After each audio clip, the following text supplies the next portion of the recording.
사건의 이면을 읽고 뉴스의 맥을 짚는 방송 시사인 팟캐스트 경제인싸 2부를 시작하겠습니다. 경제 왜 그래 코너이죠. 오늘도 이종태 팀장님과 함께 한번 우리가 진지하게 살펴보도록 하겠습니다. 이번 주 주제는 사학비리인데 이 경제인싸하고 어울린다고 생각하세요? 사학비리가? 왜 갖고 오신 거예요 지금? 근데 꼭 진지하게 말해야 됩니까? 근데 목소리를 가볍게 말씀하셔도 됩니다. 목소리가 거의 겨울 왕국인데 지금. 사학비리. 왜 사학비리를 들고 오신 거예요? 사실 기본적으로 경제 문제이기 때문이죠. 이게요? 예, 기본적으로는 학교를 통해서 학교를 네. 가지고 어떤 자신의 경제적 사익을 취하려는 사람들이 있고, 네. 또 한편으로는 그런 사람들의 부당한 이익을 재산권을 보호한다면서 어떤 경제법적인 논리로 보호하는 사람들이 있습니다. 네. 이것 때문에 사학비리가 경제적 문제라고 생각하는 거고요. 또 한 가지는 솔직히 저도 그렇습니다. 사실 네. 사학비리 그러면은 경제보다 가장 먼저 떠오르는 것은 가자 북의 낙원으로라는 구호예요. 무슨 얘기 하시는 거죠?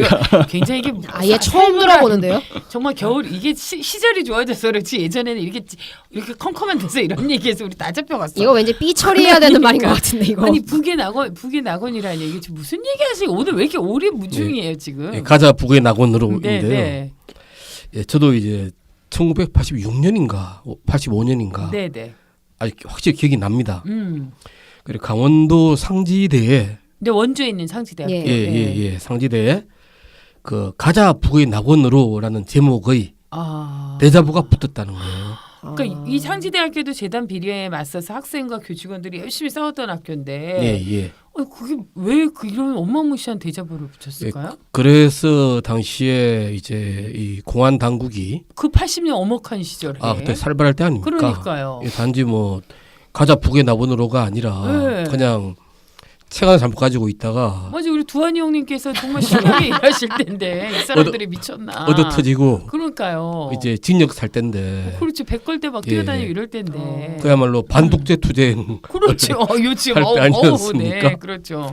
요즘 그분들이 하더라고요. 나 진짜 아주 웃겨 죽겠어 정말. 아무튼 이거는 그렇다 치고 네네. 복제 카드 예. 온천 무료.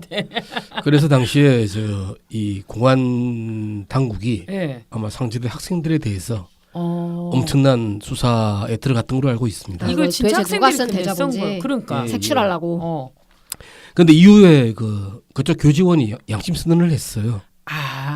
그게 뭔가 하면은 당시 상지대 설립자 혹은 이사장 측이 학생들을 용공으로 몰기 위해서 웬일이야. 아니, 왜요? 그런 대자보를 만들어 붙인 거죠.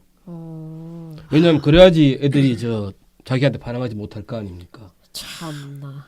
이사장을 만들어 붙인 거예요. 초월하는 시대를 살았어요 정말. 이정도인데 반항하지 마시고 마이크 대고 얘기하세요. 예, 알겠습니다. 예. 이런 무례한 짓을 할 수밖에 없었던 이유가 있습니다.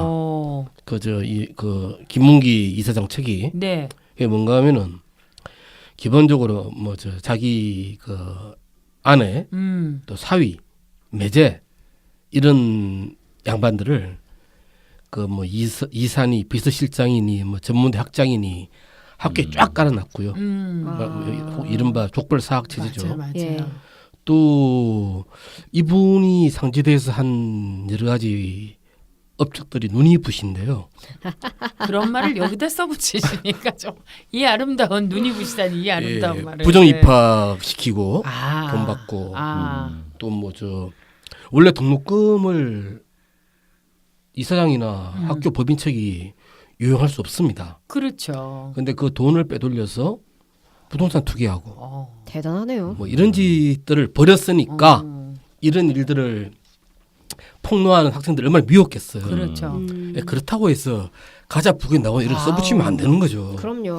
무슨 삐라 같은 거를 어디다가 너무 유치해요. 저는 이 양반이 왜 국가보안법으로 처벌 안 받았는지 모르겠습니다. 그렇죠. 사실 따지고 보면 이 사람이 처벌을 받아야 되는 거죠. 그러니까 국가보안법 이 사람의 위반이잖아요. 사상은 의심스러운 거예요 지금. 86년이면 진짜 오래된 일. 그렇죠. 이 양반도 족벌이고 그렇죠. 사실 북도 족벌 아닙니까? 아, 정말 살벌하네요. 네.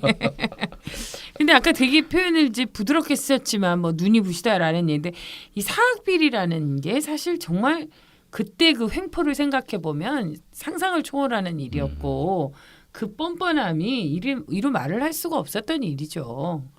사실 이게 그래서 경제와도 관련이 있는 문제이기도 하고요. 예, 좀 있으면 더 좀 나올 텐데요. 네네. 정말 저도 취재하면서 사례들을 좀 봤는데 예. 한마디로 말해서 염치 없고 뻔뻔하고 그렇죠. 또 아주 화려합니다.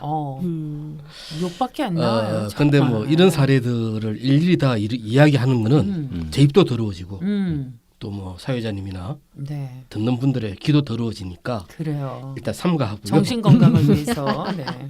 자제해 주세요. 가장 네. 전형적인 사례를 하나만 네네네. 말씀드리겠습니다. 그 전북 남원에 있는 이 아니라 있던이죠. 지금 없어졌나요? 예, 지금은 폐교됐습니다. 아. 서남대요? 예, 서남대학교인데요. 이 설립자가 이른바 학원 재벌입니다. 아까 말씀드린 것처럼 일단 등록금을 쓰면 안 된다 그랬잖아요. 근데 예전에는 재단에서 등록금 유용을 많이 했어요, 예. 정말. 근데 이거 어떤 식으로 했는가 하면은 고등학교 몇 개, 대학 몇 개를 가지고 있는데 네. 일단 한 학교를 세워요. 네. 등록금 들어올 거 아닙니까? 네. 그걸 빼돌려서 다른 학교를 설립을 해요.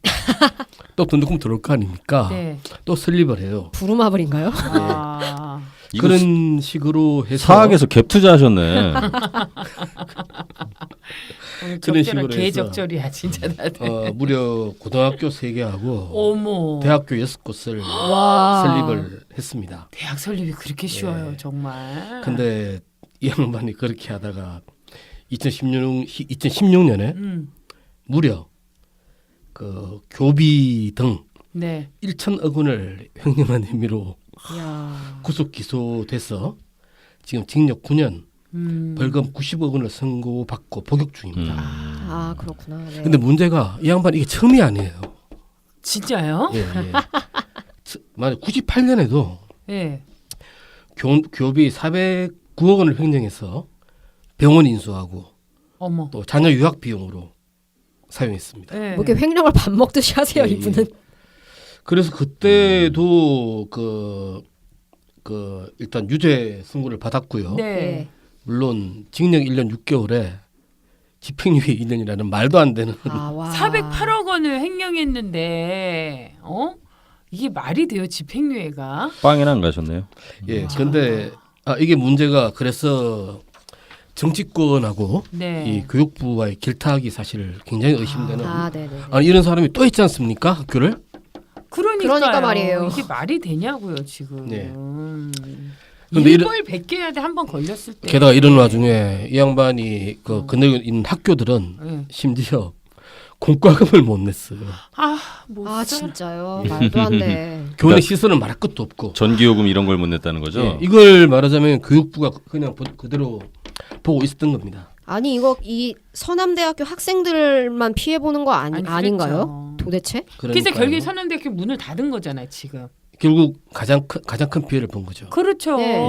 학교를 잃은 거 아니에요, 지금. 자기 모교를 잃은 거 아니에요, 학교 말도 안 학생들은. 돼요 진짜. 그러니까요. 아니 근데 지금 98년도에 이 법적 처벌을 받 아주 그냥 솜방망이 처벌이긴 하지만 그래도 이게 어떻게 학교를 계속 운영할 수 있어요, 이런 범법자가?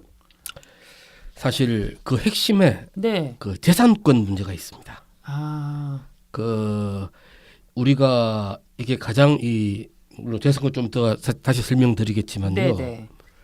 이 재산권 문제가 불거지는 가장 극적인 사례가 그겁니다. 말하자면 저 횡령이나 네. 말하자면 학교에 엄청난 손해를 끼쳐서 네. 설립자가 법적인 처벌을 받지 않습니까? 예. 그런데도 그 재산권 그 설립자가 있다면서 복귀를 시키는 겁니다. 아휴. 아까 말씀드린 상지대의 김문기 씨만 해도 사실 1990년대 초에 징역 1년 6개월을 선고를 받았거든요. 네. 근데 선고를 받고 이제 그러면 뭐 이사들도 사실 그쪽 사람들이니까 빠질 거 아닙니까? 네네. 학교 이사회가 안 돌아가요. 그러면은 그 임시 이사들을 일단 파견을 해서 뭐 법정 이사든 뭐 네, 이렇게 해서 네. 이제 파견을 하죠. 예. 학교를 정상화 시킵니다. 네. 시키는데 정상화를 해놓고 나니까 김문기 씨가 2010년쯤 되면서 그 복귀 의사를 다시 밝힌 거죠. 짜자잔하고 다시 나. 예. 근데 그럴 수가 그- 있죠. 마이크가 내 재산이다 생각하고서 알겠습니다. 가까이 되지 않으시면 여기 나중에 제 재산권이 있다. 예, 생각하는 듣는 말이죠. 분들이 소리가 들렸다가 안 들렸다 막 어. 그렇게. 예. 그래서 2014년에는 김문기 씨 차남이 이사장으로 선출이 되고 어머 와. 다시 시작이군요. 예, 그리고 족발경영. 같은 해 8월에 김문기가 다시 김문기 씨가 네. 다시 이사장 겸 총장님으로 복귀를 머릿속이 하셨습니다. 다 보여요 지금. 21년 만에. 그리고 그러니까 이제 사실 이럴 때 가만히 있으면 바보죠. 교내 학생들이나 교수가. 맞아요. 그래 그분들도 열심히 투쟁을 해서 네. 결국은 이제 몰아내는 데 성공했죠. 그리고 이 좀 전에 말씀드린 이 서남대 이사장 있지 않습니까? 네네네. 예, 이홍아 씨. 예, 이 양반도 엄청난 게 이제 복역 중에 이제 들어갔지 않습니까? 네. 빵에 감옥에 네. 들어갔지 않습니까? 머릿속이 들어갔는데 보여. 그런데 이제 그 다른 그러면 이 사람이 일단 빠진 네. 고등학교도 있고 대학도 있고 그렇죠. 그렇게 많은 정상화를 학교가 있었다는데. 추진할 거 아닙니까? 음. 어떤 경우에는 학교 이름도 바꿔야 될 거고요. 그렇죠. 예, 그렇죠. 예. 근데 그 와중에 사실상 협박 편지를 보내요. 내 학교다. 바꾸지 말라고. 내가 재산권이 있는 거고 내 거니까. 예, 설립자로서 니들이 교내의 나무 하나라도 건드리면 와. 민형사상 책임을 묻겠다. 지금 이렇게 누가 가는 누구한테 거고. 지금 또 예컨대 박근혜 전 대통령만 해도 네. 원래 이 양반이 영남대 재단 이사를 맡고 있지 않았습니까? 그러다가 네. 이제 물러나거든요. 예. 근데 그것도 한 9년 있다가 다시 또 복귀를 합니다. 사실상 그 이사들을 지명하는. 그랬죠. 근데 이게 전부 다 말하자면 결국은 그 밑에는 재산권이라는 게 깔려 있는 거죠. 아니 그러니까 이 재산권이라는 게 그러니까 이제 결국에는 설립자에서 오면 이제 내 돈, 내가 만든 학교, 그러니까 개인 소유로 이걸 바라보기 때문에 그런 거 아니겠습니까? 근데 이게 어떻게 해도 그만이다. 이게 내 거니까 정말 사유재산이니까 뭐 이런 입장인가요? 뭔가요, 도대체? 이제 드디어 경제 이야기를 할 수 있게 네. 됐습니다. 이제야 나오는 경제 인사. 네. 실제로 우리 사회에서는 아까 사실 차영석 씨가 우리 팀장님이 재벌 오너라는 표현을 쓰시가 제가 굉장히 불쾌하게 발끈하지 생각했는데 않으셨어요. 그렇게 사실 많이 예. 재벌 오너 이런 말 많이 그렇죠, 쓰죠. 그렇죠. 예. 오너가 예. 아니거든요. 그 사람들. 음. 근데 우리 사회에서는 사실 설립자를 오너라고 부르지 않습니까? 학교 설립자도. 희한한 일이지만 자본주의 사회니까 오너라 불러도 어쩔 수 없겠다라고 생각할 수도 있어요. 네. 그런데 완전히 틀린 명칭입니다. 왜냐하면은 법률적으로 그렇게 돼 있지 않습니다. 사립학교법에 따르면은 어떤 학교를 예를 들어서 제가 하나 설립했지 않습니까? 네네. 했다 치더라도 저는 그 학교 재산에 관한 한 어떤 소유권도 없습니다. 이게 법률입니다. 그래요? 예. 그런데 왜 그런 얘기를 하는지 그렇게 보이지 않아요. 실제로 이제 사립대학을 계획하거나 이러려고 하면 그 참여정부 때도 그 사학법 그거 관련해서 정말 그때 치열했었잖아요. 그랬죠. 예. 근데 보면 이제 좌파들이 사유재산권을 침해하려고 한다. 대학의 자율성에 대한 침해다. 이런 것처럼 모든 학교에 다 그렇게 적용이 되는 거거든요. 예. 그거는 어떻게 설명할 수 있어요? 그런 식으로 반발을 하죠. 그렇죠. 예. 예, 사실 아주 웃기는 이야기라고 할 수가 있겠습니다. 그 아까 얘기하신 거에는 아주 반하는 얘기네요. 예. 그렇죠. 그러면은 이제 누가 누가 학교 재산의 소유자인지 제가 이거 약간 설명을 드릴게요. 네네네. 어떤 개인이 대학을 세우려면은 어떤 개인이 학교를 세울 수는 없습니다. 반드시 학교 법인을 만들어야 됩니다. 학교 법인. 네네네. 예. 학교 법인을 만들어야 되고요. 여기서 뭐 법인에 대해서 제가 설명할 필요는 없겠죠. 네, 법인. 네네네. 예, 예. 만약 법인은 뭡니까? 법적인 인간이라는 뜻이죠. 법적인 인간. 맞아요. 우리 근대 사회에서는 인간만이 뭔가를 소유하고 예. 또 뭔가에 대해서 책임을 지고 또 뭔가에 대해서 계약을 할 수가 있는 거죠. 그런데 법인이라는 것은 법적인 인간입니다. 단지 어떤 인간이 아니라 단지 우리가 가상적으로 설정한 어떤 물건인데 네. 이에 대해서 그 사람을 대신해서 뭔가를 소유하고 계약하고 책임을 지는 네. 권리를 부여한 것이죠. 그러니까 뭐 주식회사 같은 회사법인 그렇죠. 뭐 그런 맞습니다. 얘기죠. 예. 역시, 이럴 때마다 이종태 팀장님이 선생님 같이 보여요. 네, 그런데요. 역시 우리 네. 선생님 계속 가시죠. 아, 네. 예. 그래서 일단은 이 개인은 학교 법인을 설립을 해야 되고요. 이 학교 법인을 설립을 하면서 교육부 장관에게 일정 규모 이상의 재산을 출연하겠다. 아, 네네네. 그리고 이 학교 법인을 어떻게 운영하겠다. 그게 바로 정관이죠. 그렇군요. 오늘 정관에게 참 많이 네, 나옵니다. 기업의 네, 정관이나 네, 네. 뭐 학교 그걸 정관. 만들어서 제출을 해야 됩니다. 여기서 이제 그 재산은요, 단지 학교 땅과 건물을 세우는데 필요한 규모가 아니에요. 해당 학교의 운영에 필요한 재산까지 아, 향후에 운영하는데. 갑니다. 네. 들어가고요. 또 심지어는 이제 그렇기 때문에 그 학교를 통해서 수익을 추구하면 안 되고요. 예. 그 대신 그 수익을 추구할 수 있는 사업체를 따로 만들 수 있는 권한도 주고요. 네. 아, 또 세제 혜택도 많이 줍니다.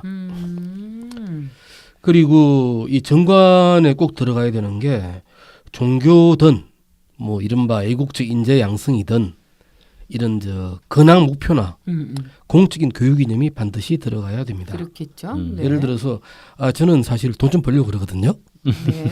제 목적은 돈 버는 거예요. 이렇게 정관에 쓰면은 허용이 안 됩니다. 허가가 안 나겠네요. 그렇죠. 예. 학교인데. 네. 그래서 기본적으로는 이 학교를 세우는 것 자체를 우리가 돈벌이로 한국이 법률적으로 돈벌이를 하는 것으로 허용을 안 해놓은 겁니다. 원천적으로. 예. 이게 어떻게 보면 사립학교법의 이념이에요. 그렇죠. 그렇기 때문에 교육부가 그 학교 법인을 승인을 하면은 그 다음에 학교 법인이 학교를 설치를 하고 그리고 그 다음부터 학교 법인이 그 학교 재산의 소유자가 됩니다. 그렇군요. 그리고 학교 법인은 그 학교를 경영할 수 있는 권리를 가지게 되죠. 이게 이제 물론 이제 법인에 대해서 학교 법인에 대해서 잘 설명을 해주셨는데 그래도 이제 보통 사립학교라고 하면 이제 사립대학을 포함해서 이제 보면 이게 이제 물적 기반을 제공한 설립자가 있는데 어떤 법적인 권한도 이제 없다라는 이야기잖아요. 결론적으로. 그게 좀 사실 납득이 안 되거든요. 보통 사람들 입장에서는 네. 내가 냈는데 내가 만들었는데 이런 생각을 하죠. 그래서 아마 우리가 오너라고 부르는 거겠죠. 그렇죠. 예, 예. 네. 그런데 이런 측면을 봐야 됩니다. 좀 전에 말씀드린 것처럼 근데 사립대는 공교육 체계의 일부로 들어와요. 그러니까 국립 고등학교나 뭐 국공립 고등학교나 국공립 대학이 아니더라도 네. 그 사립학교가 제시한 발행한 졸업장도 네. 공적으로 인정받지 않습니까? 그렇죠. 예, 사실 공교육 체계에 들어와 있는 거죠. 그렇죠, 예. 그렇죠. 네. 그리고 이 설립자라는 자연인이 만약에 직접 학교 재산을 소유하고 또 이거를 이제 운영 수익을 내려고 이제 하면은 어떻게 보면은 수익이 안 나면은 학교 폐교하면 되는 거 아닙니까? 그렇죠. 예, 어떤 그렇게 면에서는, 되면은 네, 냉정하게 얘기하면 이 네. 학생들과 공교육 체계에 엄청난 피해를 주게 되는 그렇죠. 겁니다. 일단 그래요, 예. 무척 예. 혼란이 생기죠. 사실 예. 그런 문제가 생기면. 예. 그래서 이 대학 재산 네. 혹은 이 대학의 소유자를 개인이 아니라 아, 법인으로 설정을 해야 되는 이유고요. 예. 그리고 아까 말씀드렸던 것처럼 이 학교 민간인이 학교를 세울 때 그 이념이 돈벌이여서는 안 됩니다. 이것도 네. 그 관련 법의 정신이에요. 그렇군요. 게다가 일단 사립학교법 자체가 만약에 그 설립자의 목적이 그 이 공공적인 교육 이념의 실현이라면은 네. 그거를 실현할 수 있는 권리를 엄청나게 보장을 하고 있습니다. 물론 그게 또 좀 확언이 된 측면이 있지만요. 그게 뭔가 하면은 설립자가 사실 법인이 학교를 경영을 할 때 네.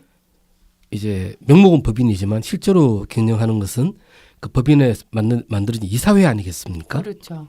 이사회는 이사들로 구성이 되죠. 그런데 설립자가 이사를 선임할 수 있게 만들어 놓은 겁니다. 예. 그러니까 그 정관을 내서 교육부 장관에게 승인을 받을 때 그 정관의 이 초기 이사들이 신상 명세를 바로 써요. 네.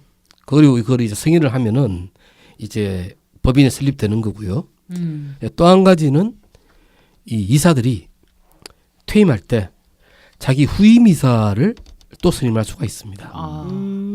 그러니까 물론 그렇지만 이 그 이사의 의지가 아니라 설립자의 의지를 반영해서 해야 되는 거죠. 그래서 보통 설립자가 법인 이사장, 학교 법인 이사장을 처음에 하는 경우가 많잖아요. 예. 그렇습니다. 자기가 구성하면서 자기는 이사장을 하게 되죠. 그래서 만약에 설립자에게 어떤 교육 이념이라는 것이 있다면은 예를 들어서 뭐 기독교 정신의 실현인데 네. 예를 들어서 뭐 그게 그 이사회를 굴리는데 갑자기 이사회 쪽에 불교 쪽 사람이 많이 들어와서 그러니까 그런 얘기를 많이 하잖아요. 불교 학교를 바꾸자 이렇게 하면 안 된단 말입니다. 그러니까 그렇죠. 종교사학에서 네. 이제 그 사학법 이런 거 할 때 보면 예. 그런 원리를 많이 쓰잖아요. 그러니까 예를 그렇죠. 들어서 기독교의 권학 이념을 갖고 있는 우리 학교에 예를 들어서 불교 쪽에 누가 타 종교에 타 종교의 뭐 사람이 이사로 와가지고 권학 이념을 망칠 수 있다. 뭐 이런 얘기를 사실 저런 사례를 많이 들죠. 그렇죠. 예, 그렇죠. 그래서 말하자면 지금 말씀드린 건 사실상 어떻게 보면은 대를 이어서 하자는 거예요. 대를 이어서. 그런데 그게 일단은 좀 전에 말씀 잘하셨는데 우리 경제팀원이었거든요. 아무튼 팀 원이었음을 분명히 말씀하시는. 네. 사실 부팀장이셨죠. 아, 네. 예. 두 명밖에 없었지만. 저희 회사에 부팀장이란 제도는 없어요. 그런 직함은 없어요. 네, 알겠어요. 그러니까 일정하게 정당화된 측면이 있는 겁니다. 예. 아니 근데 일단 보면 이제 그 설립자는 특별한 권한은 없지만 이제 학교 법인이 운영을 하는데 결국에는 지금 말씀하신 이런 재산권 있잖아요. 그러니까 설립자가 이사장이 되고 이사회를 구성하고 이게 이제 그분의 재산권을 어떻게 실현하는 장치가 되는 거 아닌가요? 그런 의미에선. 예, 어떤 그런 해석도 있습니다. 네네. 말하자면 설립자 입장에서는 이 이사 선임권, 그쵸? 게다가 이 이사회를 자기 마음대로 할 수 있는 거, 이게 사실상 그 재산권 행사 아닌가라는 네네. 어떤 법 해석도 있습니다. 그런데 제가 또 뭐 사실 취재를 하면 또 많은 법률가들을 만나지 않습니까? 그렇죠. 네. 저렇게 회심의 미소를 지을 때마다 뭘 준비해 온 거야. 맞지 않습니까? 근데 이럴 때마다. 근데 아까 좀 전에 말씀드리지 않았습니까? 예. 사실 그런 엄청난 권한을 네. 준 것은 다시 말씀드리지만 건학 이념의 구현과 또 그 이념이 계승되는 것을 보장하기 위한 장치지. 이거 학교 재산 마음대로 헤쳐먹으라는 게 아니에요. 네. 그렇죠. 그렇지 않습니까? 그렇죠. 네. 학교 재산 마음대로 헤쳐먹으라고 그렇게 해준 거 아니란 말입니다. 아니 그런데 왜 건학 이념의 구현이 아니라 학교 재산 헤쳐먹으면서 왜 그 재산권 주장을 하는 거죠? 그러니까요. 일단 화가 난다니까. 갑자기 무슨 헤쳐먹는 걸 굉장히 진정하세요. 여러 번 어디 쓰시네요. 사학에 돈 띈 사람처럼 막 화를 내시네 갑자기. 누군가 헤쳐먹은 분이 계신가 봐요. 아니 그러니까 이게 법률에 쓰는 말입니다. 네네. 선이라고요. 예컨대 아주 나의 이념을 구현하기 위해서 학교를 내가 만들어서 사회에 봉사하겠다라고 네. 그래서 그 이념을 구현할 수 있는 이 이사 선임권까지 줬단 말입니다. 그렇죠. 그런데 선의가 계속되면 그걸 권리로 하는 경우가 있는데 그렇죠. 제가 보기에 상당수의 설립자들은 이사 선임권을 왜냐하면 이사 선임하니까 이사회는 자기 사회에는 아무도 못 들어오는 거예요. 그리고 또 이사회가 다 학교 재산 어떻게 굴러가는지 알지 않습니까? 네. 하니까 이거 그러니까 마음대로 학교 재산을 해도 되는 걸로 할 수 있죠. 네. 그래 생각을 했겠죠. 역시 나는 이 대학 재산을 내가 다 가지고 있나 그렇죠. 봐. 개인이 그렇죠. 이렇게 생각을 했겠죠. 음. 그러니까 심지어는 뭐 그것 좀 기억 좀 하자는데 나서서 뭐 빨갱이네. 그렇죠. 재산 사유재산을 침해네. 침해하네 뭐 이런 말이 나오는 거죠. 그러니까요. 그러는 겁니다. 재산권 침해 정말 거기 하여간 뭐만 했다면 빨갱이야. 그러니까 하여간. 가자 예. 북의 낙원으로 정말. 예.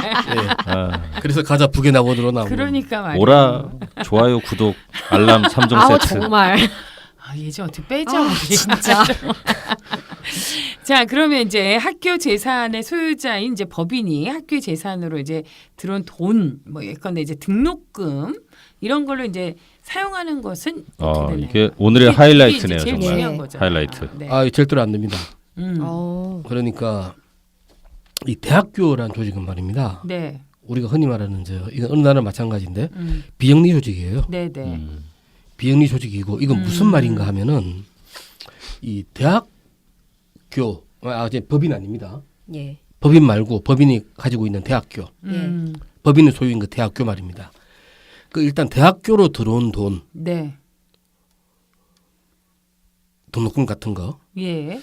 그 돈은 그 대학 내에서만 사용이 돼야 돼요. 그 대학의 유지와 발전을 위해서만 사용이 돼야 됩니다. 그 돈이 법인이나 설립자 쪽으로 빠져나가면 일종 수익이 되지 않습니까? 네, 네, 네. 그건 횡령입니다. 네. 예. 그렇군요. 그리고 대학 법인은 이 대학 법인의 의무는 그 대학교를 돈벌이 사용해서는 절대로 안 되고요. 좀 전에 말한 것처럼 네, 이 등록금을 설정해서 수익으로 만들면 안 됩니다. 안 되고 정상적으로 교육이 이루어지도록 지원을 해야 됩니다. 그런데 이제 지금 현재 대학으로 들어오는 돈, 말해 사립대학으로 들어온 돈이죠. 예. 이걸 일단 총수입이라 그럴게요. 예. 이 총수입의 구성을 보면요. 이게 2017년 현재 통계인데요. 보면은 등록금이 40.4%예요. 네. 굉장히 많은 예. 부분을 차지하네요. 네. 그리고 그 다음이 국고 보조금입니다. 22.7%입니다. 네. 그런데 대학 법인이 내는 돈은 3.5%밖에 안 됩니다. 이거 완전 재벌하고 똑같은 거네요, 지금. 말하자면은 학교 법인은 말하자면 그 이사회, 예. 그 이사회는 대학 운영에 필요한 돈의 3.5%만 지원해요. 그런데 경영권은 100% 가지고 있는 거죠. 그러니까. 아니 그 막말로 해서 지분 3.5%인데 지금 경영권 몇 프로 갖고 있는지 재벌 저기들하고 뭐가 달라요 지금 똑같아요. 그런 식으로 이사회가 폐쇄되어 있으니까 막 돈을 빼돌릴 수도 있는 거죠. 그렇죠.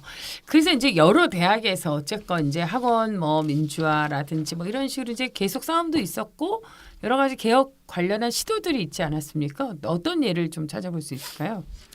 일단 이제 개방이사 제도를 들 수가 있겠죠. 개방이사제요. 그러니까 좀 전에 말씀드린 것처럼 이제 학교 법인의 이사회라는 것이 네. 그 설립자의 의지로 100% 정해지지 않았습니까? 네, 네. 심지어 대를 이어서. 그렇죠.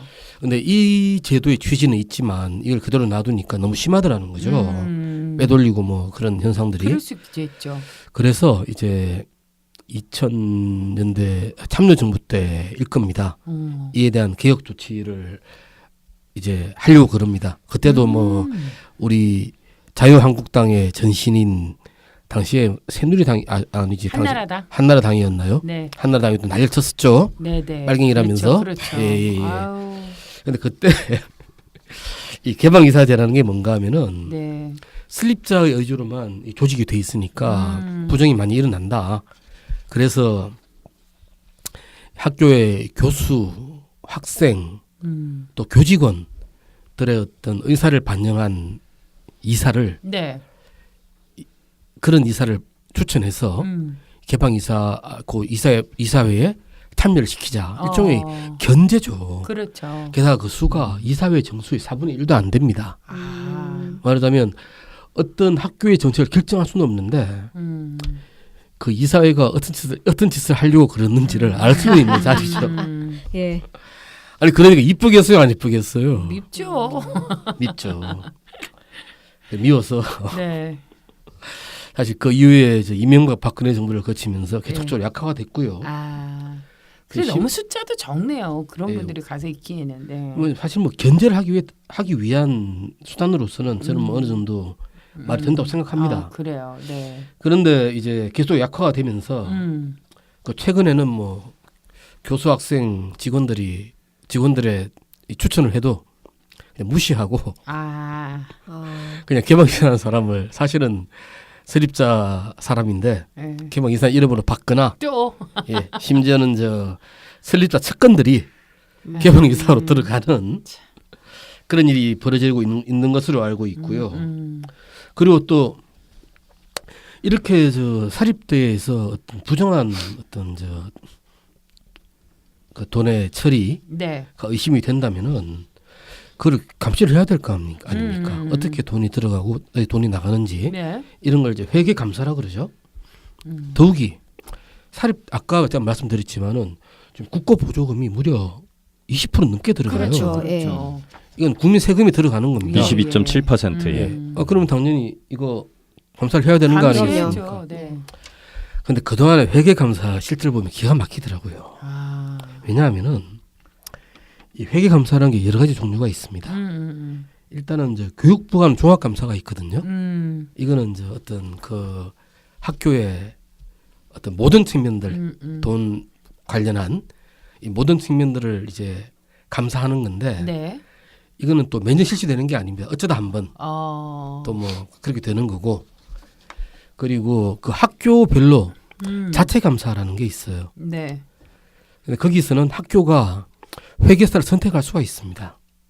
이거 하나만화 아닌가요? 예를 들어서 이제 우리 차영석 팀장께 그 한번 이종대 평가해봐라 그러면은 욕만 할 겁니다.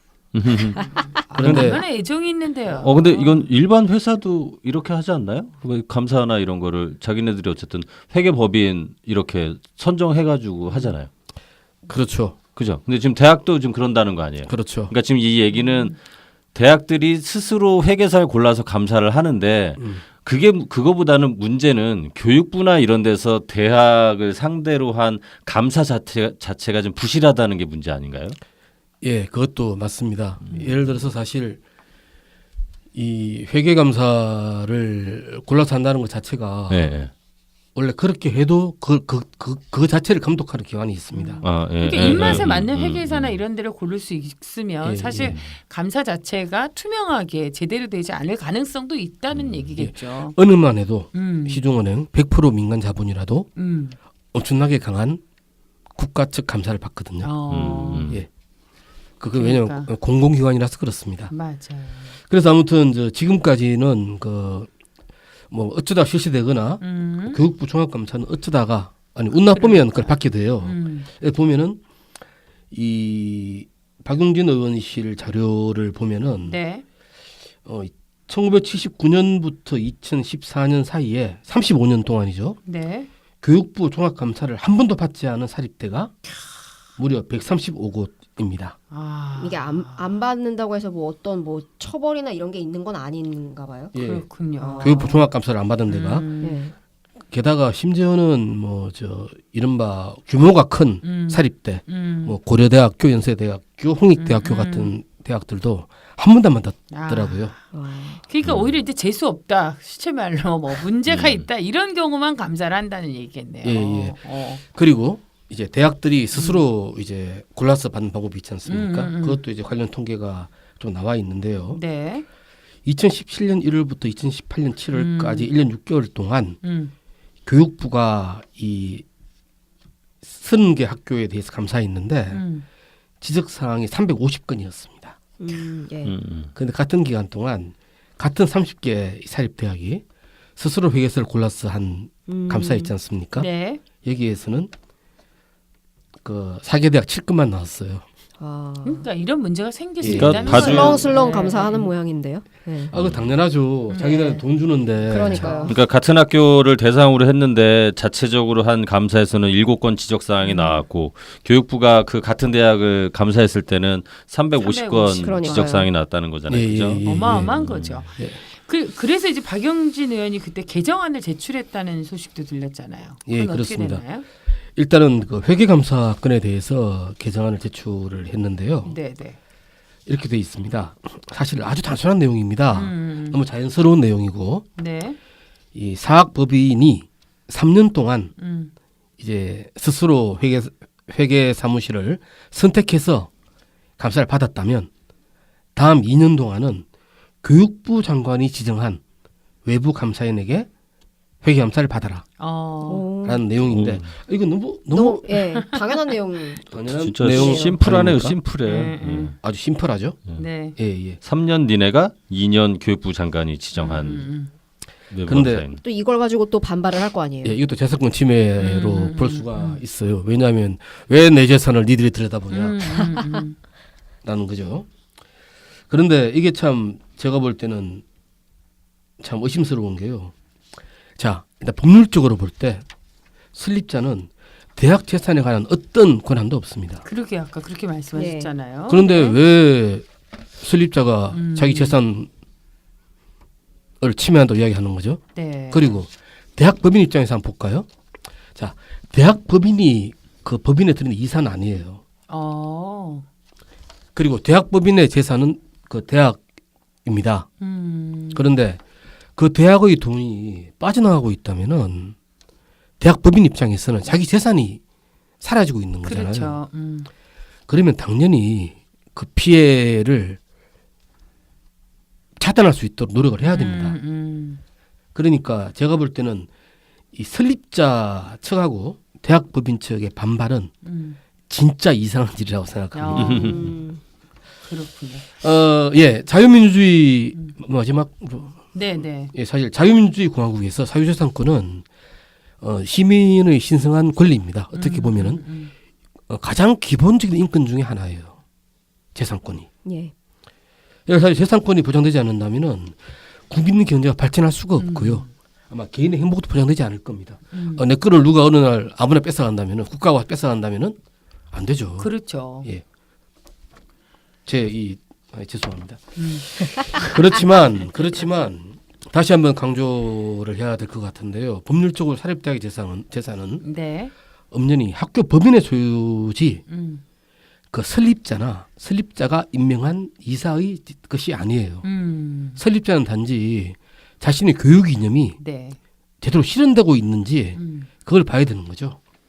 그래서 지금까지처럼 결국은 설립자나 이사들이 타인, 즉 법인이죠. 네. 타인입니다. 이 타인의 재산을 빼돌려 줄이는 행위가 굉장히 빈발해 왔는데 그렇죠. 이거를 막으려는 개혁을 재산권 침해라고 옹호해서는 절대로 안 됩니다. 이치에 맞지 않아요. 그리고 대학의 자율성이라는 거를 설립자가 지 마음대로 대학 재산을 갈취할 수 있는 자율성으로 그렇죠. 오인해서도 안 됩니다. 그렇군요. 오늘 이제 그 사학 비리가 왜 경제와 연관이 되어 있는지 사실 이제 그 숨어있는 이면에 숨어있는 재산권과 관련해서 이제 하나하나 좀 짚어봤습니다.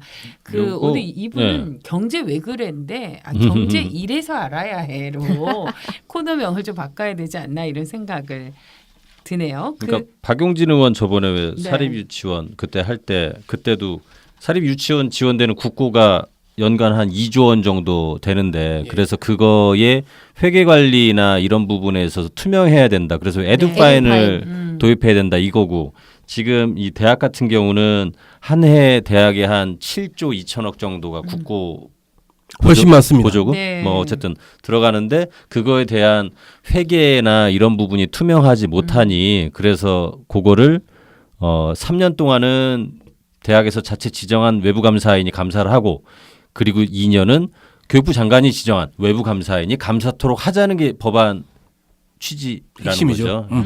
이것도 또 사학들이 또 싫어하겠네요. 근데 뭐 어쨌건 그 대학이라는 것은 또 그 교육기관의 규모나 또 운영 방식에 있어서 좀 다른 특성이 있기 때문에 대학은 고유한 자율성을 갖고 대학의 법인이 제대로 운영될 수 있다면 사실 이렇게 무슨 감사의 어떤 그런 장치가 필요한 건 아니겠죠. 근데 문제는 이 일부 사학 그 설립자들이 이 자율성을 너무 이렇게 자기 해석대로 하기 때문에 자기의 어떤 재단 재예산을 자율적으로 활용하려고 하셔서 이게 문제가 된다.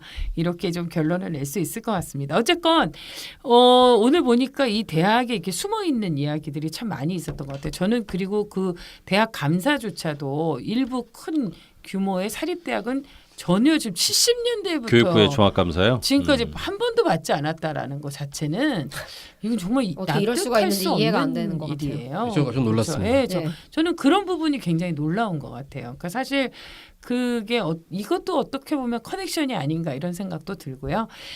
대학 비리, 사립 비리도 어떻게 보면 이제 경제와 아주 밀접한 연관이 있다는 것을 다시 한번 느끼면서 여러분들께서도 경제 이래서 꼭 알아야 합니다. 오늘 이종태 스앵님과 함께했던 이 시간 여러분 꼼꼼히 좀 들어봐 주시고요. 제가 차영석 기자 대신 다시 한번 얘기합니다. 우리 팟캐스트 좋아요, 구독, 알람 그리고 시사인도 정기 구독으로 아름다운 마무리 해주셨으면 고맙겠습니다. 여러분 소원을 꼭 들어주세요. 여러분이 진이가 되어주세요. 고맙습니다. 감사합니다. 감사합니다.